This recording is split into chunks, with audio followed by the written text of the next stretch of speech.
that debate was awful, so let's break it down. Let's break down why it was so awful. First of all, Chris Wallace. Chris Wallace was a terrible moderator. A moderator is supposed to keep control of the situation. A moderator is supposed to make sure that people aren't saying out and out lies on stage. But not only did Chris Wallace not have any control of the situation, he let Joe Biden lie over and over and over again. The most egregious example of this was when he sat there and let Joe Biden repeat the very fine people lie. And if you don't know what the very fine people smear is, it is this idea that President Trump said that there were, quote, very fine people on both sides in the awful white supremacist incident that happened in Charlottesville. Now, that is completely false. He completely denounced the racists and the white supremacists that were there. But this is a lie that has been able to spread throughout mass media so much. And Chris Wallace, as a moderator,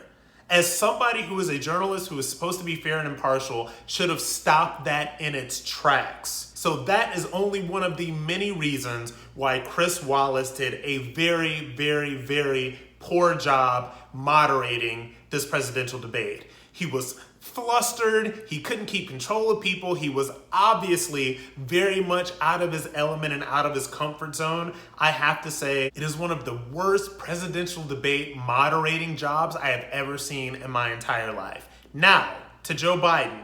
Joe Biden was sleepy. Joe Biden was low energy. Joe Biden was barely there. Joe Biden pretends that Antifa is a quote-unquote idea in somebody's mind and not a basically domestic terrorist organization that is responsible for so many lives lost. And yet again, he's allowed to get away with that. He's allowed to spread the very fine people smear against Trump. This was not great.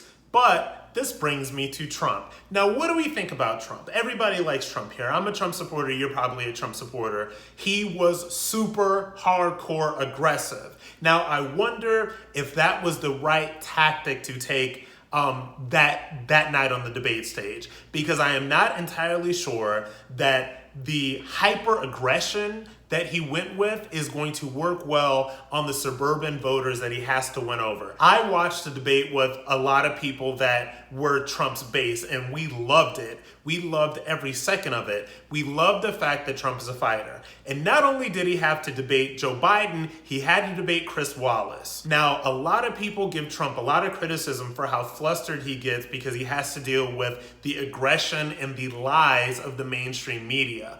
But when I watched that debate performance, I saw a fighter, even though he was hyper aggressive, even though things got below the belt, even though things got a little nasty on both sides. Let's just admit that they got a little bit nasty. But the thing about Trump is that he is a fighter. When you see somebody like Joe Biden will send your kids to war, call black people super predators, and do everything under the sun, but he'll look quote unquote presidential while doing it. President Trump is a fighter.